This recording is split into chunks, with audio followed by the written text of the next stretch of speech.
नमस्कार बच्चों, NEET special program confidence booster test series CBTS का टेस्ट पेपर 21 का चैप्टर होगा वेव ऑप्टिक्स, जिसका हम लोग क्वेश्चन का एनालिसिस करेंगे।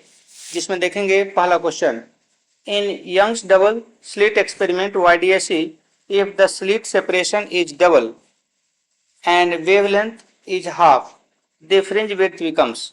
तो फ्रिंज विड्थ जो होता है इसको हम लोग देख ले बच्चे कि अगर ये हमारे पास स्क्रीन है, इस स्क्रीन पर एक डार्क ब्राइट का एक पैटर्न बनता है। अगर ये हमारे पास ब्राइट है तो ये हमारे पास डार्क है ना।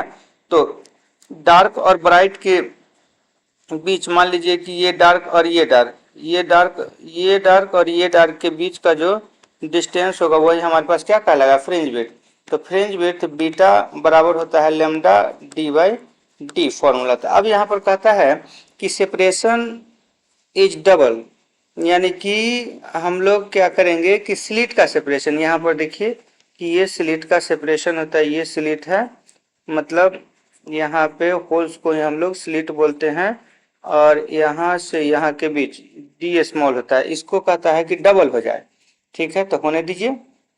ये आपका डी बीटा डैश बराबर हो जाएगा यहाँ से lambda D dash by D dash. तो यहाँ पर कहता है, और इसमें वेवलेंथ कितना, हाफ होना है। तो यहाँ से हमारे पास लैम्डा बराबर हो जाएगा लैम्डा बाई 2 इंटू डी, मतलब ये डिस्टेंस जो है वो फिक्स रहेगा। ठीक है, यानी कि डी वाई, और यहाँ से ये जो स्लिट के बीच का विड्थ है वो 2D हो जाएगा। तो यहाँ से कितना हो जाएगा, lambda D by 4 into D. तो यहाँ से यदि हम इसको देखें तो हमें बीटा बराबर मिल जाएगा कितना, beta dash by beta by 4, beta dash बराबर, यानी कि ऑप्शन बी हो जाएगा। इसके बाद यहाँ पर कहता है कि इन YDSE path difference at point is lambda, nature of interference at that point is. तो इंटरफ्रेंस का नेचर क्या होगा, जब यहाँ पर कहता है पाथ डिफरेंस डेल्टा एक्स बराबर लेमडा, तो ये 1 के लिए हो गया, यानी कि लेमडा एक्स बराबर एन लेमडा हमारे पास पाथ डिफरेंस होता है। तो ये जो इस तरह का अगर n बराबर 1 है, इसका मतलब ये कंस्ट्रक्टिव का केस होगा, यानी कि ऑप्शन बी होगा। उसके बाद डिस्ट्रक्टिव, फिर कंस्ट्रक्टिव, ऐसे होता है ना। तो यहाँ से हमारे पास है the phenomena of redistribution of light intensity due to superposition of light wave is superposition of light wave. तो देखिए यहाँ पर क्या होता है ना कि ये फेनोमेना जो होता है इसको हम लोग इंटरफ्रेंस बोलते हैं। ठीक है, ये डायरेक्ट डेफिनेशन ही है, phenomena of redistribution of light intensity due to superposition of wave is called interference. इसके बाद है in YDSE setup the slit separation दे दिया स्मॉल डी बराबर 0.5 mm और कैपिटल डी बराबर यानी कि स्क्रीन डिस्टेंस 2 मीटर और लेंथ हो गया 600 नैनोमीटर। तो यहाँ से हमारे पास हो जाएगा फ्रिंज विड्थ बीटा बराबर लेमडा डी बाई डी। तो यहाँ से लेमडा बराबर 600 इंटू 10⁻⁻9 इंटू कैपिटल डी का वैल्यू आपको कितना हो जाएगा 2 मीटर अपॉन स्मॉल डी का वैल्यू कितना सेपरेशन स्लिट ना, तो यहाँ से 0.5 इंटू 10⁻⁻3। तो यहाँ से कितना हो जाएगा, ये आपका 600 और ये ऊपर चला जाएगा। अच्छा, और ये हमारा कट को 1/2 यानी कि 4, यानी कि 4 हो जाएगा इंटू 10⁻⁻6। ठीक है, तो 10⁻⁻6 और 2 जीरो इधर से हट गया, तो इधर बचा कल 6 6 24 यानी कि 24 इंटू 10⁻⁻4, यहाँ से कट जाएगा 2 जीरो। अब यहाँ से 2.4 और 10⁻⁻3 को मिलीमीटर कर दे, तो अब ऑप्शन मिलाइए, तो ये ऑप्शन बी हो जाएगा। अब यहाँ से कहता है कि डिफ्रैक्शन बिकम्स सिग्निफिकेंट। तो डिफ्रैक्शन बिकम्स सिग्निफिकेंट में यहाँ पर है aperture size is much larger than wavelength. aperture size is comparable to wavelength. Aperture size is independent of wavelength and aperture size is infinite. ये तो इनफाइनाइट कभी नहीं होगा. Aperture size is independent of length, नहीं, depend करता है ना. तो अब क्या होगा, aperture size is much larger than wavelength, larger नहीं होगा. अपर्चर साइज कम से कंपेयर करेंगे, कंपेयर करने का मतलब लार्जर भी हो सकता है, कम भी हो सकता है, बराबर भी हो सकता है, यानी कि ऑप्शन बी हो जाएगा. इसके बाद है polarised light proves that light wave are longitudinal wave, mechanical wave, transverse wave, stationary wave. तो पोलराइज्ड लाइट जो होता है वो आपका ट्रांसवर्स वेव की तरह होता है ना, यानी ऑप्शन सी हो जाएगा. उसके बाद according to the Malus law the intensity transmitted through an analyser is proportional to. तो देखिए इसका रिलेशन होता है I बराबर I naught cos square theta, यानी कि ये किसके, इसके प्रोपोर्शनल, यानी ऑप्शन सी. इसके बाद when unpolarised light passes through an ideal polariser the transmitted intensity becomes transmitted intensity. तो देखिए जब आइडियल पोलराइजर होता है ना, तो एक जो है हम लोग क्या करते हैं कि ऐसा, यहाँ से देखिए, अगर इस तरह से आइडियल पोलराइजर, तो ऐसा यदि हम डालें तो दूसरा जो है आप ऐसा वाला डालिए, तो इसमें क्या होगा कि आपको हाफ हाफ जो है वो पास करेगा और हाफ बाहर निकल जाएगा. जैसे यहाँ से देखिए कि हाफ इधर चला गया और हाफ बाहर निकल जाएगा, यानी कि इंटेंसिटी जो है आपका बिकम्स हाफ हो जाता है, यानी कि I0/2 हो जाएगा. इसके बाद यहाँ पर है कि if the wavelength used in YDAC is increase from 500 to 600 nanometre the fringe width will be. तो फ्रिंज विड्थ क्या होगा, तो इंक्रीज डिक्रीज. अगर 500 से 600 जा रहा है, फ्रिंज विड्थ बराबर क्या होता है, लेमडा d/d. तो लेमडा के डायरेक्टली प्रोपोर्शनल, यानी कि लेमडा, तो ये जो बढ़ेगा ये तो ये बढ़ेगा, यानी फ्रिंज विड्थ बढ़ेगा. इसका मतलब है कि ये नहीं होगा और ये नहीं होगा. अब इस दोनों में से कोई एक होगा, तो इंक्रीज 20% या डबल होगा. तो होगा क्या, तो यहाँ से मान लीजिए कि 500 का x% कितना है, 600, ठीक है. तो यहाँ से आप जो है एक जीरो से एक जीरो कट कीजिए और यहाँ से 5x/100 बराबर 6, तो x बराबर 600/5, यानी कि कितना हो जाएगा, 12×5=60, यानी कि x बराबर 120.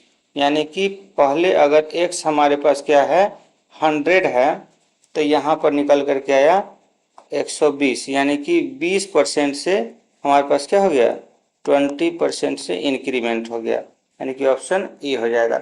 इसके बाद यहाँ पर कहता है कि monochromatic light of wavelength 600 nanometre is incident on a slit width इतना. The angular position of the first diffraction is minimum. तो ये हमारे पास जो है डिफ्रैक्शन का केस है. तो डिफ्रैक्शन के केस में हमारे पास जो है आपको पाथ डिफरेंस का जो रिलेशन होता है, पाथ डिफरेंस डेल्टा x बराबर a साइन थीटा बराबर n लेमडा होता है, जिसमें n बराबर 1 करेंगे तो यहाँ से साइन थीटा बराबर λ/a.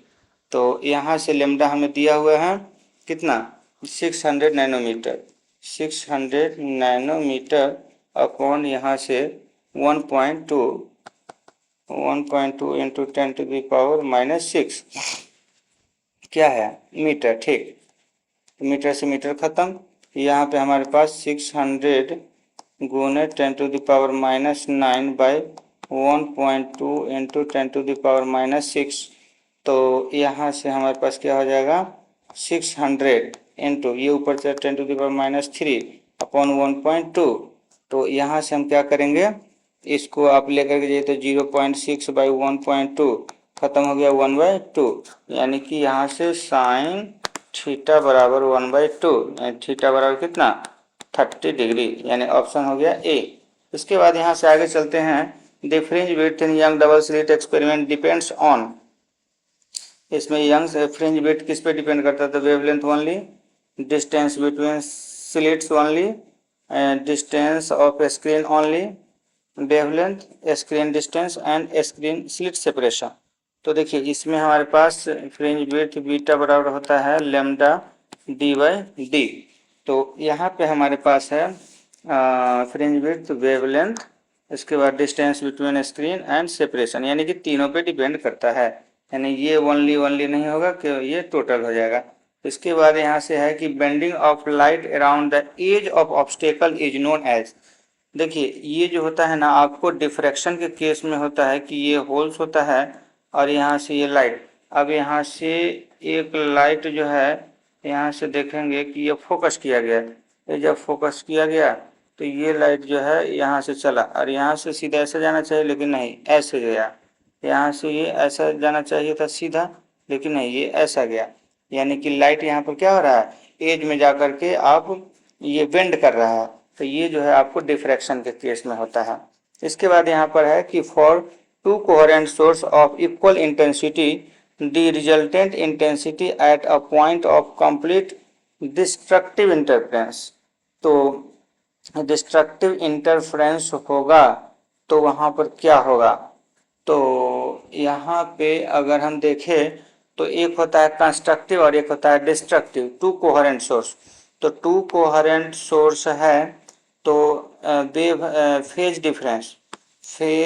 Difference in lambda, phase difference क्या होना चाहिए, जब अगर कंस्ट्रक्टिव होगा तो फेज डिफरेंस सेम होगा। कंस्ट्रक्टिव मतलब मैक्सिमा फॉर्म करेगा, यानी कि मान लीजिए कि यहाँ पर दो स्लिट है तो ये हमारे पास क्या होगा, मैक्सिमा बना यानी फेज एंगल 0, फिर यहाँ पर फेज एंगल में कुछ ऐसा बनेगा कि मैक्सिमम आ जाए, है ना, लेकिन उसके बीच में तो हमारे पास डिस्ट्रक्टिव बनेगा, तो डिस्ट्रक्टिव में आपको जो है सीधे लगभग 180 के आसपास एंगल फॉर्म करता है। तो वहाँ पर जो डिस्ट्रक्टिव में हमारे पास फेज डिफरेंस क्या होता है, वो हमारे पास बिल्कुल यहाँ पे डिस्ट्रक्टिव इंटरफेरेंस में 0 रिजल्टेंट इंटेंसिटी फॉर्म करेगा। ठीक है, इसके बाद plane polarised light can be produced by plane polarised. तो यहाँ से हमारे पास प्लेन पोलराइज्ड लाइट में रिफ्रैक्शन, अच्छा प्लेन पोलराइज, देखिए प्लेन पोलराइज लाइट का एक जो केस बनता है वेस्टर्स लॉ, जिसमें कि हम लाइट को इंसिडेंट करते हैं, तो यहाँ से एक लाइट हम इंसिडेंट किए और एक हमारा रिफ्लेक्ट किया और एक रिफ्रैक्ट किया, इसके बीच का जो एंगल फॉर्म करता है यही हमारा वेस्टर्स लॉ का केस होता है। तो इस केस में हमारे पास जो यहाँ एंगल फॉर्म किया 90 डिग्री, तो यहाँ रिफ्लेक्शन के कारण प्रोड्यूस हुआ है।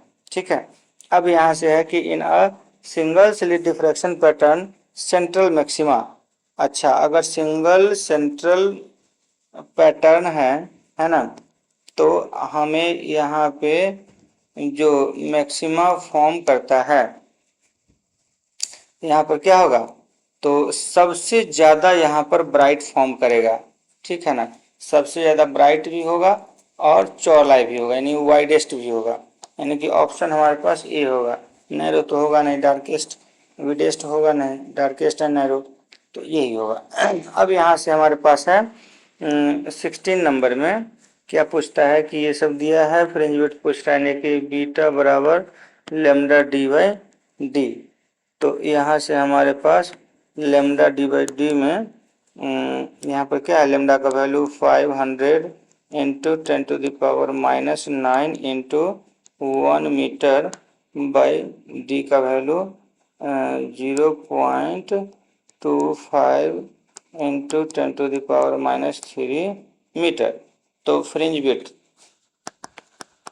तो यहाँ से हमारे पास क्या जाएगा, मीटर से मीटर खत्म हो जाएगा और यहाँ से 500 बाई 25 इंटू 100 ये ऊपर चला जाएगा, इंटू यहाँ से 10⁻⁻6, तो 4 जीरो निकल जाएगा, यानी कि बचेगा 2 जीरो, यानी कि 5/25 यानी कि 1/5। तो यहाँ से कर दो 100 इंटू 10⁻⁴, तो यहाँ से कितना 20, अच्छा तो 2 mm हो जाएगा। 2 mm आंसर, यानी ऑप्शन बी।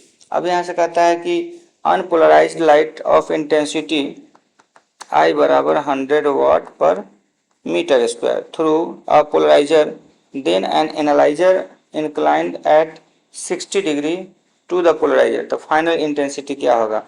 तो सबसे पहले तो मैं आपको ये बता दूं कि ये जो है अनपोलराइज लाइट ऑफ इंटेंसिटी 100 है जो पास कर रहा है पोलराइजर से।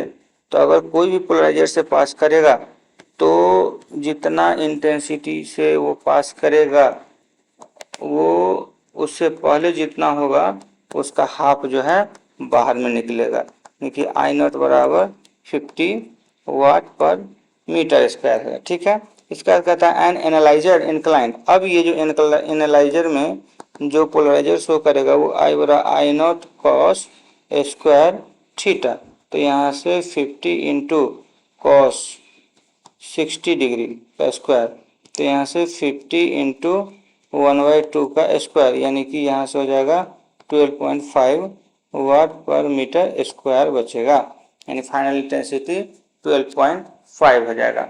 अब यहाँ से कहता है कि चेंज कीजिए इसको, तो यहाँ से कहता है कि आपको the frequency of light wave is इतना, तो वेवलेंथ इज कितना, तो c बराबर एफ लेमडा, तो यहाँ से लेमडा बराबर हो जाएगा c/f, तो 3 इंटू 10⁸ मीटर पर सेकेंड बाई, यहाँ से हो जाएगा आपको कितना 5 इंटू 10⁻14, तो यहाँ से अगर हम इसको ऊपर करें तो 10⁻⁻6 इंटू यहाँ से 3/5, तो 3/5 है, तो इसको क्या करें यहाँ पर एक जीरो लाइए, एक जीरो लाइए और दो जीरो लाइए, दो जीरो लाइएगा तो 68 हो जाएगा ना, तो 300/5 इंटू 10⁻⁻8, तो यहाँ से हो जाएगा 635, यानी कि 60, एक और जीरो करेंगे तो 10⁻⁻9, यानी 600 नैनोमीटर। ऑप्शन मिलाइए, ऑप्शन सी। इसके बाद यहाँ पर है fringe width in a YDAC setup is 2 metre, the screen distance is double, new fringe width will be, तो यहाँ से बीटा बराबर लेमडा d/d, तो यहाँ से हमारे पास लेमडा का वैल्यू, अच्छा स्क्रीन डिस्टेंस डबल कर रहा है, YDAC में fringe width YDAC setup is 2 mm। अच्छा, तो यहाँ से अगर हम देखें तो बीटा का वैल्यू यानी बीटा1, बीटा का रिलेशन किसके साथ, डिस्टेंस इसके, अच्छा कैपिटल डी के साथ, यानी कि बीटा1 beta is directly proportional to d, यानी कि बीटा2/बीटा1 बराबर d2/d1। ठीक है भैया, तो यहाँ से बीटा2 बराबर क्या हो जाएगा d2, तो d2 बराबर 2 d1/d1 इंटू बीटा1 2 mm, यानी कि d1 खत्म 4 mm आंसर, यानी कि 4C हो जाएगा। इसके बाद यहाँ पर है कि 2 ideal polariser are closed at 90 degree if the intensity after first polariser is, तो यहाँ से 20 की अगर हम बात करें तो 20 में हमारे पास क्या होगा कि 2 ideal polariser are crossed at 90 degree. अच्छा, तो 90 डिग्री पर क्रॉस करेगा तो इसमें हमारे पास I बराबर I naught cos square theta, तो यहाँ से 40 कॉस स्क्वायर 90, तो कॉस 90 का वैल्यू तो जीरो होता है, तो सब जीरो हो जाएगा, यानी कि आपको डी ऑप्शन हो जाएगा। तो बच्चों आज का एनालिसिस यहीं पर कंप्लीट होता है, और ये हमारा वेव ऑप्टिक्स में हमारा जो ये डिस्कशन है वो कैसा लगा आप हमें कमेंट बॉक्स में कमेंट करके बताएं, और आपको अच्छा लगता है तो इसको लाइक कीजिए वीडियो को, और अगर कोई प्रॉब्लम आ रहा है या कोई सुझाव देना चाहते हैं तो कमेंट करके सुझाव दे सकते हैं, और अपने अगर अच्छा लग रहा है तो आप अपने दोस्त को भी शेयर कीजिए ताकि वो भी लाभ उठा सके, और सब्सक्राइब भी कर लीजिए ताकि जो है ये आपको वीडियो हमेशा आपको आगे का भी मिलता रहे और आप उसका लाभ उठा सके। तो इस लेक्चर में इतना ही, थैंक यू।